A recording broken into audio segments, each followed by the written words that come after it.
Hola a todas y a todos. Vamos a comenzar hoy el teórico de contacto consciente en eutonía. Y bueno, para hablar sobre el contacto consciente en eutonía, me gustaría que compartir con ustedes algunas imágenes que nos van a ayudar a profundizar en el tema. Y me gustaría que entremos primero en el conocimiento de algunos conceptos que los vamos a llamar el biocampo, ¿sí? Eh, Vamos a nombrarlo de esta manera para poder hacer una distinción eh, en nosotros sobre este concepto, ¿sí? Como de qué estamos hechos, ¿sí?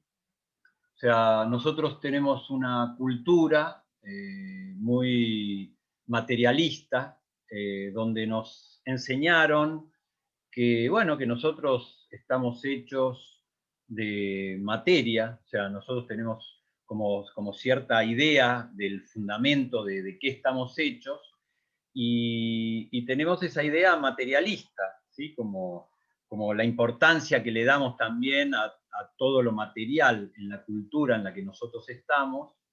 Y me gustaría contarles que, bueno, que el mundo evolucionó a través del tiempo en sus conocimientos, y que a partir de los conocimientos se van armando nuevos paradigmas, ¿sí? Estos paradigmas, estas ideas en las que estamos todos inmersos, como la idea materialista, entiendo bueno, que en el mundo occidental es una idea que predominó y que llevó adelante un montón de creencias y valores vinculados a el conocimiento material. Y en nuestra ciencia hay una serie de teorías que avalan todo eso, pero pasaron en los últimos 100 años una serie de investigadores, sobre todo físicos, como Einstein, Planck, ¿sí? Einstein con la teoría de la relatividad, Planck con la teoría cuántica. Nosotros, como seres humanos, entramos en el conocimiento del entendimiento submolecular. O sea, nosotros mirábamos a la materia como pelotitas indestructibles, y bueno, en los últimos 50 años de este mundo se hicieron un montón de investigaciones donde se corroboró que hay un mundo submolecular, ¿sí? Hay un mundo que construye al mundo molecular, ¿sí? Como podríamos decir que hay un mundo de energía que subyace a la materia, y entiendo que podríamos nombrar, por ejemplo, a la teoría fotónica de Einstein en 1904. Él dijo que, estudiando a los fotones lumínicos, que dependiendo en el medio en el que estaban, el fotón se podía comportar como onda o como materia, ¿sí? O sea, acá podemos encontrar como un encuentro, ¿sí? Donde se corrobora que la materia no es algo definitivo, ¿no es cierto? O sea, que la materia es algo dinámico, es algo que está en construcción y desconstrucción, y que hay un mundo de ondas, un mundo de energía radiónica que subyace a ese mundo material. Y por otro lado, que el concepto cuántico, ¿sí? de la teoría cuántica, donde se arma un concepto de un mundo donde hay un montón de fuerzas, ¿sí? Fuerzas y energía lo podríamos tomar como sinónimo. Quizás podríamos decir que energía es una palabra más global y fuerzas, estamos hablando como fuerzas de la naturaleza, ¿sí? La gravedad, los campos electromagnéticos, y bueno, la electricidad, la energía atómica, o sea, son todas fuerzas que nosotros ya reconocemos. Ahora, lo que sucede en el mundo físico, para entender lo que estamos por entrar a ver, es que el universo nuestro está conformado a partir de fuerzas más esenciales que se van creando a partir de la energía que tiene otras fuerzas, y esas otras fuerzas crean otras fuerzas, y el interactuar de todas esas fuerzas crea, por ejemplo, esta dimensión en la que nosotros estamos viviendo, ¿sí? Esta tercera dimensión, ¿sí? Donde nosotros nos encontramos en un mundo con que hay una altura, un ancho y un largo, y esto conforma las tres dimensiones en las que nosotros vivimos, con un concepto temporal también que tiene tres partes, lo que nosotros llamamos el pasado, el presente y el futuro. Ahora, entender esto como algo que ya está hecho, o entender esto como algo dinámico, ¿sí? Como que nosotros estamos en una dinámica donde todo esto se está construyendo y desconstruyendo, y que hay una cantidad de fuerzas energéticas que se combinan entre sí, ¿sí? Es como si yo dijera, bueno, la fuerza de la gravedad habla con el campo magnético de la Tierra, eh, la energía atómica que sale del Sol habla con el campo electromagnético de la Tierra, se influyen entre sí. Bien, entonces, entendiendo a ese mundo de energías sutiles hechas de ondas, donde no hay materia, todas esas energías podríamos decir que las tenemos identificadas, pero también entendemos que crean un campo energético donde están todas interactuando. O sea, yo estoy viviendo en una atmósfera que está compuesta por un montón de energías. Ahora, ¿yo existo sin esa atmósfera? No, yo necesito esa atmósfera para mi crecimiento, mi desarrollo y mi existencia. O sea, yo no estoy desvinculado de la naturaleza, sino que yo soy parte de la naturaleza. Así que bueno, entendiendo este concepto de energía, ¿sí? O sea, cuando uno habla con un físico y entiende que el físico clasifica las energías en esto que hablamos, las fuerzas fuertes y las fuerzas débiles, las fuerzas fuertes como la energía nuclear, magnética, eléctrica, la fuerza de la gravedad, y las fuerzas débiles como, bueno, energías mucho más sutiles, como la energía que emana de la Tierra. Y después hay un montón de encuentros moleculares y submoleculares que también están vinculados a energías sutiles. Bien, así que entendiendo esto, me gustaría que pasemos a este concepto, ¿sí? Si a la materia subyace una energía, o sea, una energía que la crea y que depende el contexto en el que esté, esa materia se va a manifestar como onda o como materia. Me gustaría que podamos entender esta imagen creada por un pintor que se llama Alex Gray, donde él de alguna manera hizo el dibujo material de un ser humano sentado en una montaña, donde se ven otras montañas, pero a este dibujo él le agrega el campo magnético de la Tierra, le agrega el campo áurico del cuerpo, le agrega los chakras, le agrega la corona, emanaciones que vienen de la Tierra, emanaciones que vienen del espacio. Y acá vamos a poder entrar en un concepto donde lo vamos a llamar apariencia y esencia, ¿sí? O sea, en apariencia, cuando yo me miro con los sentidos corpóreo-mentales, me veo como un ser material.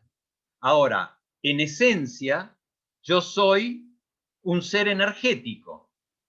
Y ese ser energético, con los sentidos corpóreo-mentales que yo tengo, no lo capto. O sea, mis sentidos corpóreo-mentales me tienen limitado en la percepción de la realidad. Y esto es lo que vamos a desarrollar para entrar en el concepto del contacto consciente. Bien, hay una frase acá que la influencia en el campo es más poderosa que la influencia molecular. Esto quiere decir que, por ejemplo, que yo me tome una sustancia y que tenga un efecto en mi cuerpo es una manera de tener una influencia molecular. Ahora, otra cosa es que yo reciba a través de un campo de energía influencias que transformen mi estado, ¿sí? Bien, vamos a pasar a la siguiente imagen. En esta imagen lo que nosotros podemos ver es un concepto de cómo son los encuentros de estas fuerzas, ¿sí? O sea, cuando yo estoy hablando de una onda, estoy hablando de una energía que está viajando en esa forma sinusoidal y esa forma sinusoidal de andar tiene algo que nosotros lo podríamos vincular a lo que conocemos con respecto al manejo de una radio, ¿sí? O sea, yo digo, bueno, voy a prender la radio. Bien, la radio la puedo prender en FM o la puedo prender en AM. Bien, ¿qué significa FM y AM? Cuando nosotros miramos una onda, ¿sí? Como lo que estamos viendo acá en la pantalla, la onda tiene amplitud, que es lo que yo voy marcando con la flechita del mouse, ¿sí? O sea, la amplitud es desde la base de donde comienza una onda hasta la parte más alta donde llega la onda, ¿no es cierto? Entonces, ese tramo mide una amplitud. Por ejemplo, la onda de abajo tiene menos amplitud que la onda de arriba, ¿sí? La onda amarilla y la onda roja tienen menos amplitud que la onda color mostaza. Bueno, así es como lo veo yo acá. Bien. Entonces, cuando dos ondas, ¿sí? Como está nombrado acá, la onda 1 y la onda 2 se encuentran, si estas ondas están sincronizadas, van a crear una interferencia constructiva, o sea, van a crear una fuerza mayor que se puede ver a través de que la onda en su amplitud se hace más amplia. Bien, ahora, aparte de amplitud, una onda tiene frecuencia, que es cada cuánto aparece una nueva onda. Esto le da el concepto de frecuencia. Bien, volviendo al concepto de la radio, ¿sí? Cuando yo digo, voy a comprarme una frecuencia de radio, ¿sí? Entonces me voy a comprar un FM, lo que hago es que me compro una frecuencia, ¿sí? Y esa frecuencia es la que uso para mandar toda la información que mando a través de esa emisión de radio, ¿sí? Lo mismo podemos hacer en AM. En vez de comprarme una FM o una frecuencia modulada, me compro una AM, una amplitud modulada. Y entonces son dos bandas diferentes por donde están transmitiendo en FM una cantidad de personas y están transmitiendo en AM otra cantidad de personas. Bien, entendiendo lo que es una onda y entendiendo que el encuentro entre ellas puede tener dos tipos de interferencias, ¿no es cierto? O sea, que dos ondas se encuentren para crear una onda más grande, ¿sí? Que es como que cuando las dos vienen sincronizadas crean una onda más grande. Esto lo podemos ver también cuando estamos en el agua, ¿sí? Que hay, por ejemplo, dos barcos creando oleaje, y cuando se encuentra ese oleaje se crea una ola más grande. Bien, ese es el concepto de la interferencia constructiva. Bien. Y ahora podemos hablar de la interferencia destructiva, que no quiere decir destrucción, ¿entienden? Estamos hablando de que dos ondas que vienen fuera de sincronía, que en el momento que se encuentran, se inhiben, y ahí la fuerza queda compensada de una onda con otra. Bien, me gustaría que pasemos este concepto del encuentro de ondas al encuentro por primera vez con una persona. O sea, nosotros recibimos mucha influencia de los californianos, ¿sí? Cuando ellos empezaron a hablar de gente con buena onda y gente con mala onda, ¿no? Entonces, en definitiva, de lo que estaban hablando era de que cuando se encontraban con una persona, ellos sentían que su campo de energía se incrementaba. O sea, estamos hablando de una interferencia constructiva. Y después podemos decir que hay personas con las que uno se encuentra que siente que pierde energía. Y esto lo podríamos entender como una interferencia destructiva. Bien, vamos a pasar a la imagen que sigue.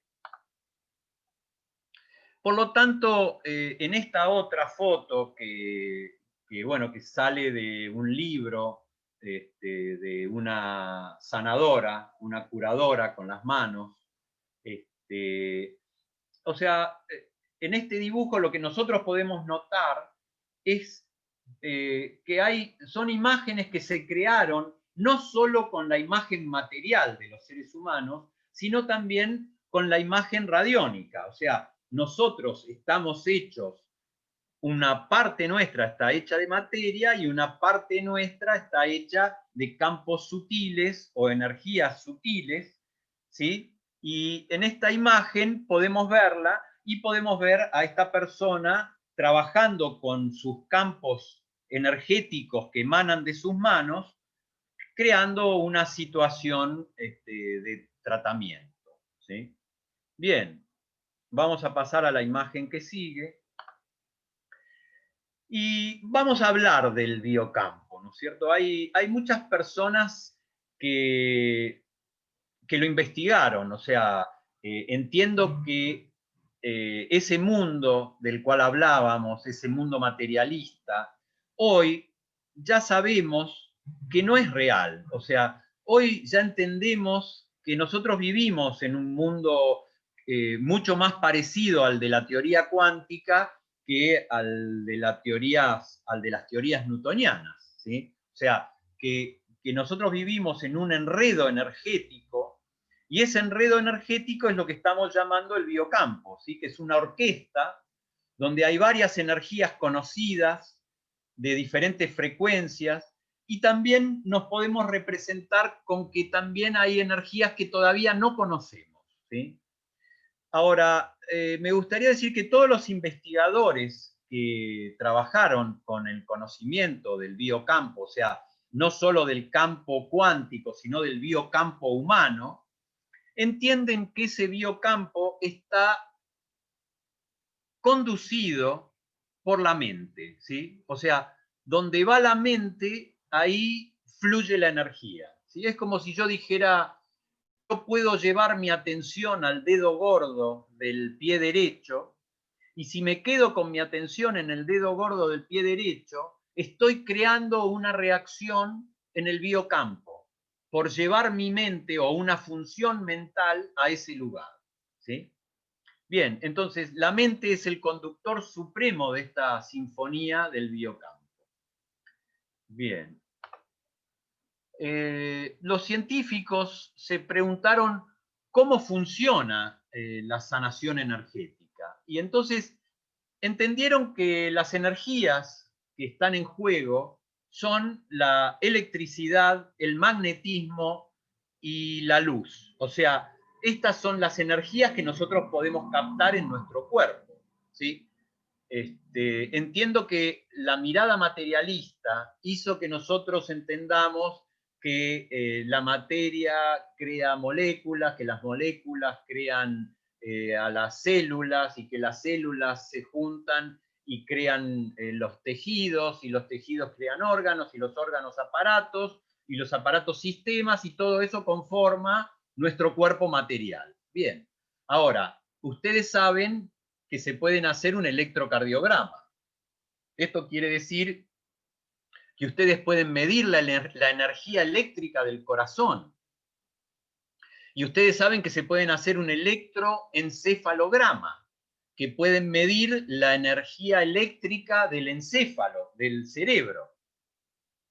Y ustedes saben que se pueden hacer un electromiograma, que pueden medir la energía eléctrica de los músculos. ¿Sí? Bien, así como hay electrocardiograma, electromiograma y electroencefalograma, también hoy en nuestra ciencia sabemos que podemos hacer una medición de los campos magnéticos del cerebro, del corazón y de todas las partes de nuestro cuerpo.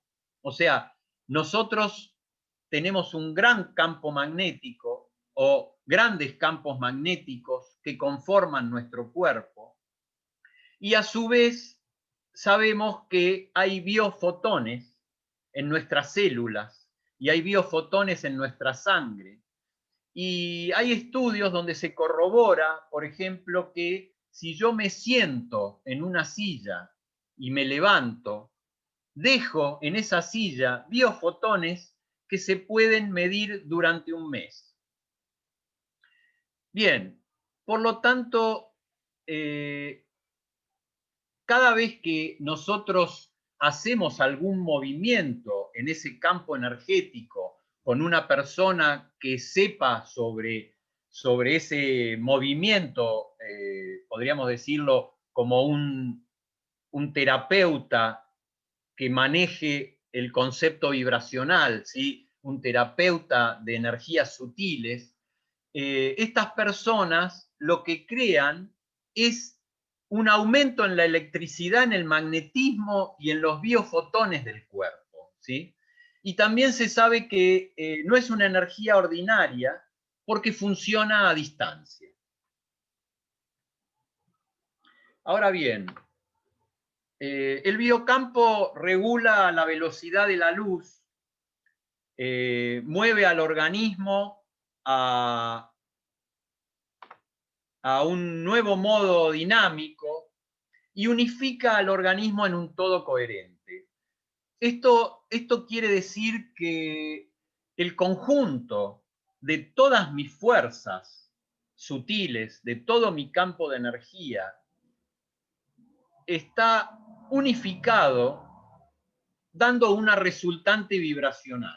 Entiendo que es complejo esto, pero es como si yo dijera, bueno, imagínense los colores del arco iris, ¿no es cierto? Como decir, un poco de violeta, un poco de azul, un poco de verde, un poco de amarillo, un poco de naranja, un poco de rojo, ¿sí? Entonces, supongamos que todos los seres humanos estamos construidos de esas frecuencias lumínicas, pero no en la misma proporción. Entonces, a algunas personas le predominará el violeta, a otras personas le predominará el naranja, a otras personas le predominará el verde. O sea, estamos hablando de que depende el estado mental, emocional y físico de un ser humano, el campo de energía va a estar vibrando de una manera en un todo coherente. Bien. El biocampo es el regulador de la línea de fondo. ¿Qué quiere decir la línea de fondo? A ver, de la fisiología, la química del psique-soma. Lo que esto está diciendo tiene que ver con lo que nosotros dijimos en un comienzo. O sea, ¿la materia está y existió siempre? ¿O la materia es un producto de estos campos de energía. Bien, entonces, si la materia es un producto de campos de energía más sutiles, podemos decir que si nosotros tocamos ese campo de energía, el biocampo, es el regulador de todos los aspectos fisiológicos y químicos de nuestra psique soma. Bien, y lo otro que dicen los libros de los investigadores científicos que se dedicaron a investigar a todos estos fenómenos, dicen que los maestros energéticos tienen 1/3 más de energía que las personas normales. Esto se puede medir con ciertas tecnologías como la fotokirlian. Hay una serie de dispositivos nuevos hechos por los rusos, por los japoneses, por los americanos, por los alemanes. O sea, ya hay un montón de tecnología para medir estas energías. Bien, entiendo que comprendiendo estos conceptos sobre empezar a hablar de que nosotros no somos un pedazo de materia, sino que nosotros somos un campo de energía con aspectos materiales, me gustaría que podamos repasar algunas cosas de la eutonía para entender algo que va a venir después, ¿sí? O sea, eutonía es la adaptación constante a la situación y el momento, ¿sí? Así es como está definida el concepto para el cual fue creada la palabra eutonía, o sea, adaptación constante a la situación y el momento. Esto quiere decir que yo puedo entrar en situaciones, salir de esas situaciones, dependiendo de lo que esté pasando en el campo energético en el que yo estoy metido, ¿sí? Bien, lo que está ahí abajo, en ese gráfico, es un gráfico que habla de cómo a partir de un conflicto nosotros dejamos de estar en esa adaptación constante y entramos en, es como si yo dijera, bueno, voy a cerrar la mano y voy a abrir la mano. Y otra cosa es que yo diga, voy a cerrar la mano y me queda espasmódica y contracturada y acalambrada y no la puedo abrir, ¿sí? O sea, esto podría ser un concepto de que perdí mi adaptación constante a la situación y el momento. Entré en un espasmo de tensión del cual no salgo por algún motivo, ¿sí? Entiendo que los motivos tienen que ver con motivos mentales y emocionales, ¿sí? Situaciones traumáticas y todas situaciones que nosotros ya definimos en otros momentos, ¿sí? Así que bueno, vamos a avanzar para poder comprender, bueno, esta imagen ustedes ya la vieron, ¿sí? Que tiene que ver con el conocimiento bueno, del sistema nervioso, de entender al sistema nervioso como un sistema al cual le está llegando, el cual está recibiendo un montón de energía y del cual salen respuestas energéticas, ¿sí? Entonces, a esto lo llamamos las entradas o las aferencias, que son nuestra sensibilidad, y las eferencias o salidas, que son nuestra motricidad, ¿sí?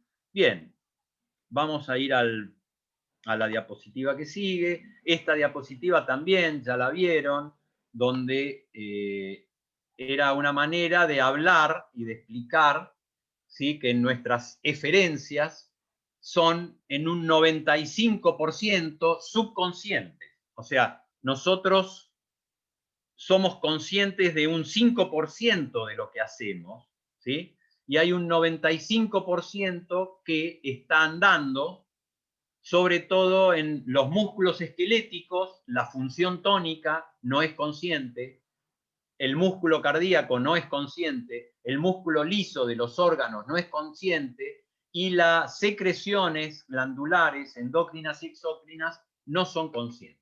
Bien, y acá, bueno, queda representado con el rojo que apareció, que todas estas emanaciones son fundamentalmente de nuestro subconsciente en manifestación. Ahora bien, entendiendo estos conceptos, podemos entrar en el repaso, ¿sí?, de qué es la normotonía y qué es la distonía neuromotora, ¿sí? Entonces, en el gráfico, el de arriba, ¿sí?, donde podemos poner que hay un nivel medio de tono, un nivel de hipertonía y de hipotonía, y acá está marcado cómo una persona normal tiene el tono flexible para ir a tonos altos y tonos bajos, vinculado a, estos son registros electromiográficos, o sea, son formas de registrar a una persona que sabe fluctuar por sus tonos. Sabe entrar en tono alto, sabe ponerse liviano y sabe entrar en tonos bajos, o lo que nosotros llamamos en la jerga más coloquial, el relajarse, ¿sí? Bien. Abajo, en el esquema de abajo, lo que nosotros podemos ver es que hay personas que solo fluctúan por tonos altos, o solo fluctúan por tonos medios, o solo fluctúan por tonos bajos, ¿sí? Y esto lo podemos entender como un atascamiento en la fluctuación del tono.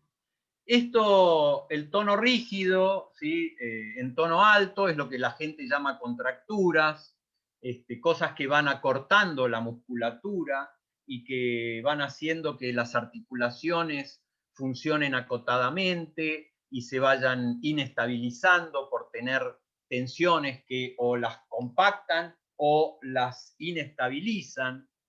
Y entonces acá al costado quedó la definición de qué es una distonía neuromotora, ¿sí? Es una alteración en la fluctuación del tono, donde el sujeto ha perdido la posibilidad del tono alto, medio o bajo en todo el cuerpo o en partes del mismo, ¿sí? Bien, vamos a pasar a la siguiente. Y acá, para salir del concepto de que el tono está solamente en los músculos, nosotros también hablamos de que el tono también está en la vida orgánica, en la vida que maneja el sistema neurovegetativo, ¿sí? Ahora, el sistema neurovegetativo, cuando yo estudié en la facultad, estaba considerado como algo que no llegaba a tener conexiones con la vida psíquica consciente, ¿sí?, o que no llegaba a tener influencias en la parte del sistema nervioso más desarrollado, que es esta imagen, ¿no es cierto? Es como que acá está la representación en rojo de lo que es el simpático y la representación en azul de lo que es el vago, ¿sí? Y entiendo que es la parte más baja de la clasificación, del esquema que hay hacia la derecha, ¿sí?, donde dice que la médula se manifiesta a través del vago y el simpático con reflejos autonómicos. Ahora, la médula, si uno conoce las vías del sistema nervioso, entiende que todo lo de la médula está conectado con el tronco encefálico, donde se crean programas más complejos que los que crea la médula. Y a su vez, el tronco encefálico regula a la médula. Y a su vez, el hipotálamo, con sus conductas hipotalámicas, regula al tronco encefálico. Y el sistema límbico, con la emocionalidad, la motivación y la memoria, regula al hipotálamo, que regula al tronco, que regula la médula. Bien, por lo tanto, entendemos que son todas funciones integradas entre la vida psicológica y la vida física, ¿sí? Bien, vamos a seguir ahora con el concepto de las distonías, ¿no es cierto? O sea, así como nosotros podemos entender la distonía motora, eso que decimos que una persona vive con una contractura que viene del subconsciente que le distorsiona la postura, que le distorsiona la movilidad. Cuando esto ocurre en un órgano, acá por ejemplo hay un corte de un bronquio, ¿sí? En la imagen. Ese corte del bronquio, hay uno que es normal y hay otro que es de una persona con asma, ¿sí? Entonces, ¿qué podemos ver? Podemos ver que se transformó, ¿sí? Que el músculo del bronquio está más grande, que la mucosa está inflamada, que hay una producción de moco interno que en el otro es mucho más sutil y que vive totalmente apretado cuando uno lo mira desde afuera comparándolo con el otro, ¿sí? Bien, entonces, del punto de vista del entendimiento biológico, ¿sí? de la distonía vegetativa, es que el neurovegetativo puede influir en crear células, más células o menos células, o que las células sean más grandes, o que sean más chicas, o que sean raras, o que se conviertan en células tumorales. Y todo eso es una información que viene desde el neurovegetativo. Bien, entonces, entendiendo a la distonía vegetativa, podríamos decir si hay una predominancia, ¿no es cierto? Por ejemplo, en el tejido linfoide, en el tejido de defensa, en el tejido de lo que crea nuestra inmunidad, si la predominancia está en el simpático, hace que disminuya la respuesta inmune. Y si la predominancia está en el vago, hace que se incremente la respuesta inmune, ¿sí? Por lo tanto, lo que nosotros podemos entender de esta afirmación que estoy dando acá es que una persona estresada o simpático-tónica le va a disminuir su respuesta inmunológica, ¿sí? Bien, desde el punto de vista metabólico, podemos decir que el simpático tonismo es catabólico, gasta energía, y el vagotonismo es anabólico, construye energía. Bien. Para seguir adelante con la construcción que estamos haciendo, que es para entender respuestas del contacto consciente, me gustaría que entendamos también a la vida emocional, ¿sí? Emoción es una palabra que tiene estas dos partes, ¿sí? Que viene de energía y moción que viene de movimiento. Por lo tanto, emoción es energía en movimiento, ¿sí? Para hablar de las emociones, ¿sí? Hice este gráfico porque podemos hablar de dos niveles de las emociones, ¿sí? Un nivel que es el estado o la emoción del momento, ¿sí? Es como si yo, bueno, me cuentan un chiste y me río, o me cuentan un cuento triste y me pongo triste, o sea, una cosa es la emoción que está ocurriendo por lo que está ocurriendo en el momento, y otra cosa es lo que nosotros llamamos el rasgo, ¿sí? O el sentimiento, o el humor, ¿sí?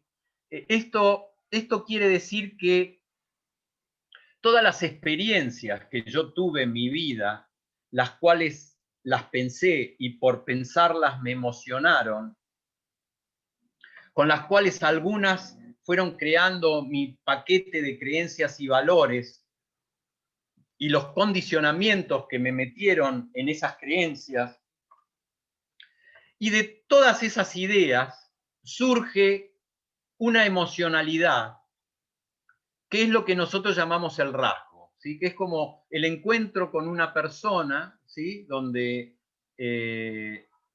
esa persona nosotros decimos, ay, qué tristona que parece, sin que hable, o qué alegre que parece, o qué iracunda que parece, ¿no es cierto? Es como que nosotros recibimos esa emocionalidad de fondo, esa emocionalidad que es la consecuencia de toda una vida creando un paquete de ideas que lo emociona de cierta manera. Y entonces acá volvemos a tener en la parte baja, ¿sí? de la imagen, que este rasgo, este sentimiento o este humor involucra el código mental y el código emocional. Bien, y cuando hablo de código, ¿sí? Estoy hablando de un código energético, de un código de frecuencias. O sea, como yo estoy pensando, estoy creando un campo vibracional en mí. Como yo estoy emocionándome, estoy creando un campo vibracional, ¿sí? Por lo tanto, en el mundo antiguo hubo una clasificación de los seres humanos en la predominancia humoral, ¿sí? El melancólico, el flegmático, el colérico y el sanguíneo, como están estas imágenes acá. Ahora, cuando nosotros miramos la materia y miramos la bioquímica, podemos decir qué le predomina bioquímicamente o qué le predomina emocionalmente. Y otra cosa es que miremos su campo de energía y entender su emanación radiónica, o sea, la frecuencia y la amplitud de onda en la que vive esa persona. Bien. La mente, sí, entiendo que tiene muchas formas de ser definida. Entiendo que podemos hablar de la mente cuando hablamos de las facultades cognitivas, ¿sí? Como la percepción, la memoria, la conciencia, los pensamientos, la imaginación, la intención, ¿sí? También hay gente que habla de la mente hablando de estados de la mente, como de deseos, de creencias, de dolor. Bien, ahora vamos a poner que la mente tiene una función, ¿sí? Que es crear una coherencia entre nuestras creencias y la realidad, vinculada a la conciencia, totalmente, ¿no es cierto? Y acá, como la vinculamos a la conciencia, entonces podemos decir que en realidad nuestra mente tiene algunos aspectos que son conscientes, pero también hay una mente subconsciente y podríamos hablar de una mente supraconsciente. Bien, Bruce Lipton, ¿sí? Un escritor, biólogo, el que descubre la epigenética, escribió unos bestsellers impresionantes. Él en su libro lo que nos termina de contar, porque bueno, son de las personas que pertenecieron a este cambio de paradigma, ¿sí? Al cambiar la percepción, cambia la química de nuestro cuerpo, ¿sí? O sea, si yo cambio mi percepción, que son mis creencias en un ser humano por lo complejos que somos, la percepción está vinculada a mis creencias. Esto es un filtro que yo le pongo a las cosas, mi paquete de creencias y valores, ¿sí?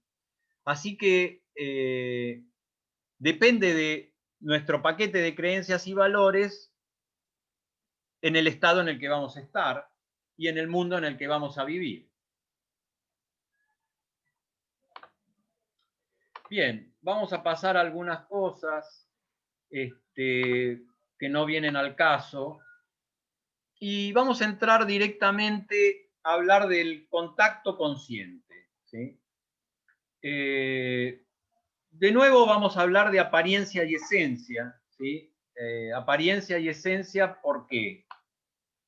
Porque así como estamos mirando esta imagen, también creada por Alex Gray, ¿sí? Este pintor que se dedicó a mostrar la apariencia y la esencia, ¿sí? O sea, él hizo esta creación donde puso toda la anatomía, dibuja toda la anatomía, y a la anatomía le agrega el campo radiónico, le agrega los chakras hindúes, le agrega los meridianos de los chinos, le agrega los sefirot de la cábala, y afuera del huevo energético también muestra el campo cuántico. O sea, está mostrando como la esencia de lo que es ser un ser humano metido en el campo cuántico.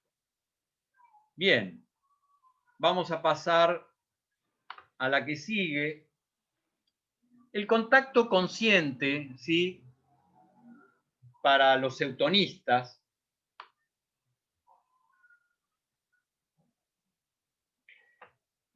es incluir en la conciencia el campo magnético, que en realidad no es solo magnético, ¿no es cierto? Es magnético, eléctrico, lumínico, perceptible y eléctricamente mensurable que existe en el espacio que nos rodea.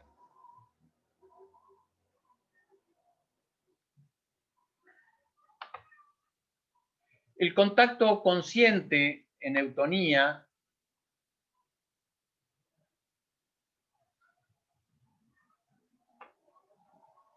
es la percepción de ese campo y nosotros hablamos de que es la toma de conciencia del estado en que dicho campo se encuentra. O sea, una cosa es captarlo al campo y otra cosa es captar en qué estado se encuentra.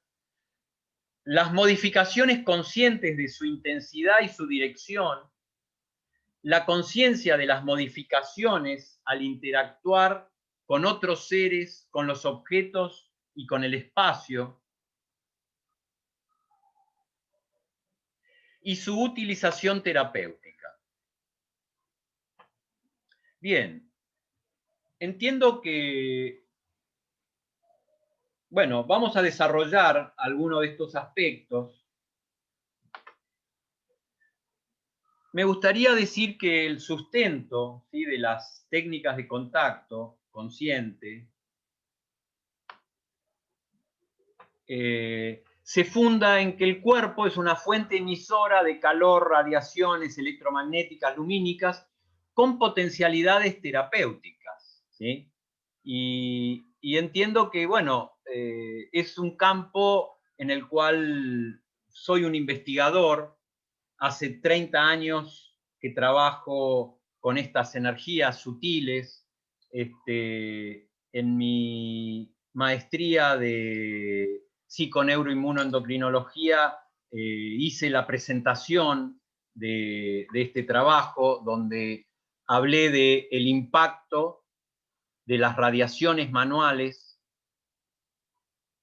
en el ser humano, impactando en el sistema neuromuscular, en el sistema neurovegetativo y en la vida psicológica.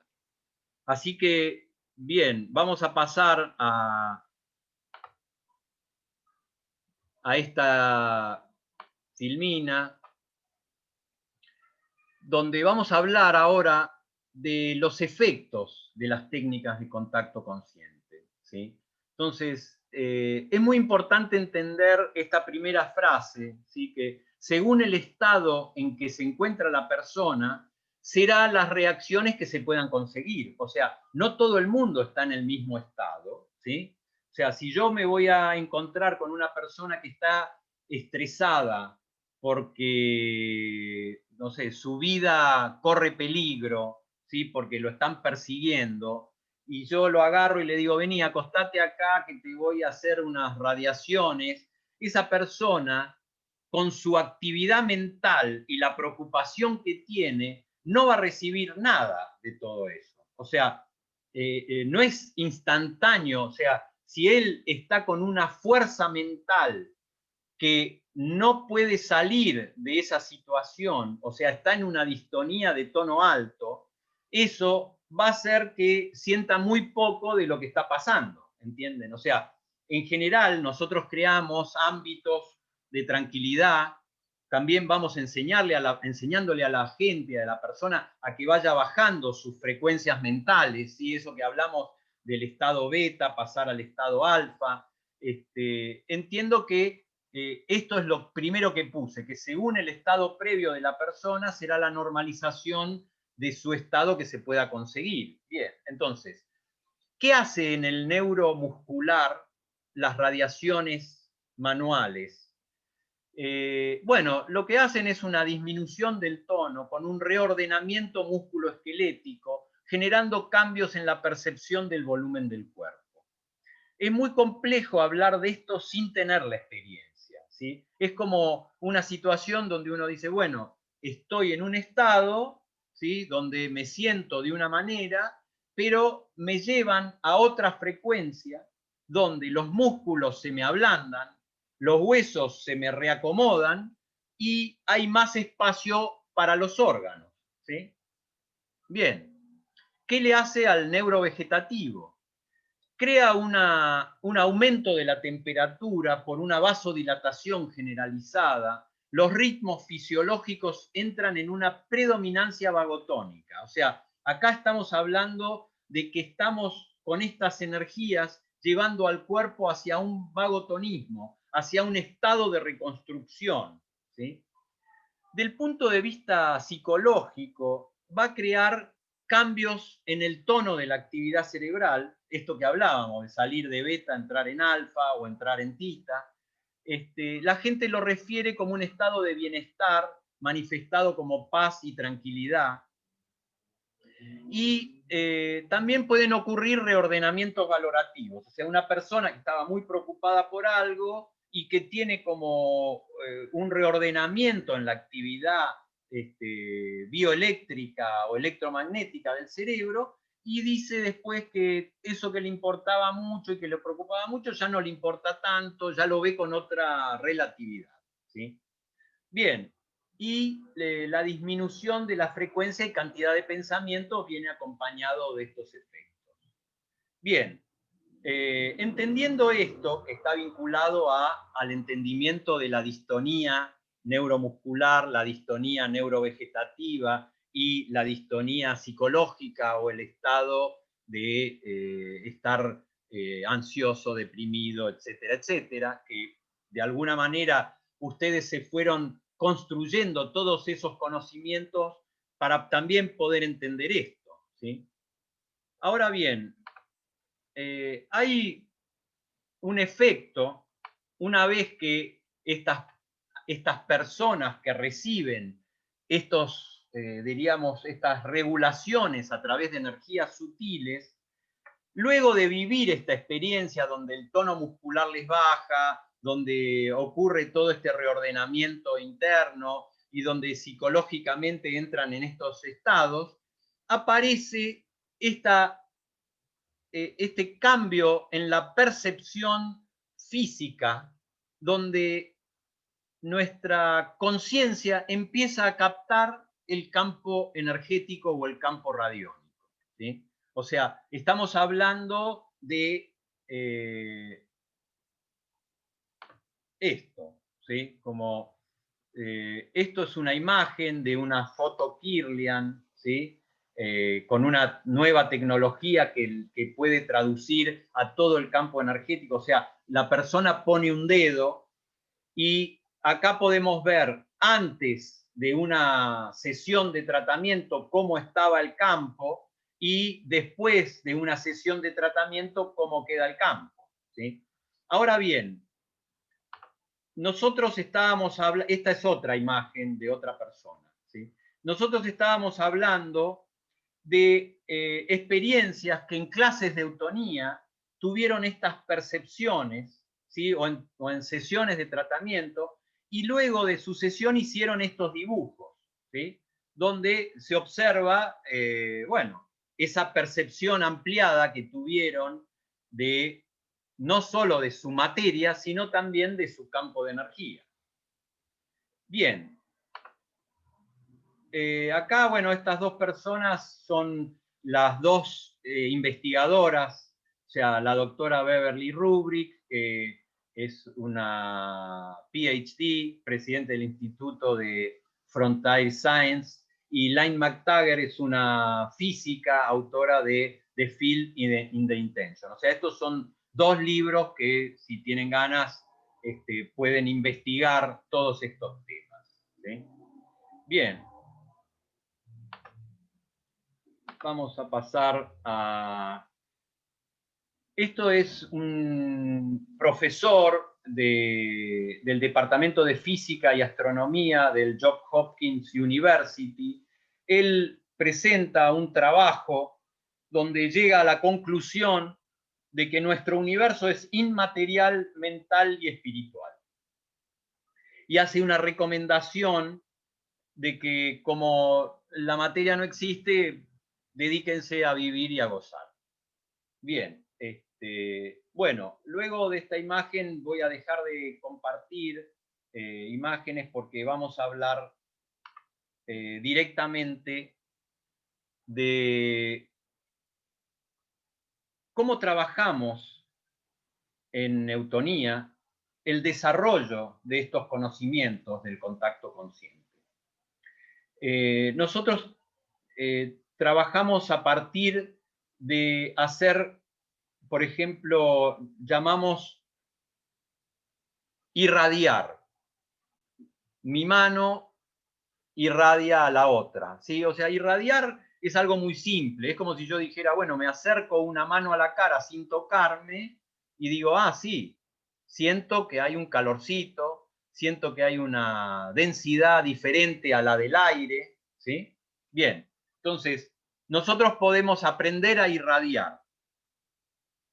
También podemos aprender a permear. ¿Permear qué quiere decir? Permeaciones es que vamos a poner un segmento del cuerpo, ¿sí? Es como si yo pusiera una rodilla, le pongo una mano de un lado y otra mano del otro, y puedo irradiar de aquí hacia acá, o puedo irradiar de acá hacia acá, o puedo irradiar con las dos al mismo tiempo.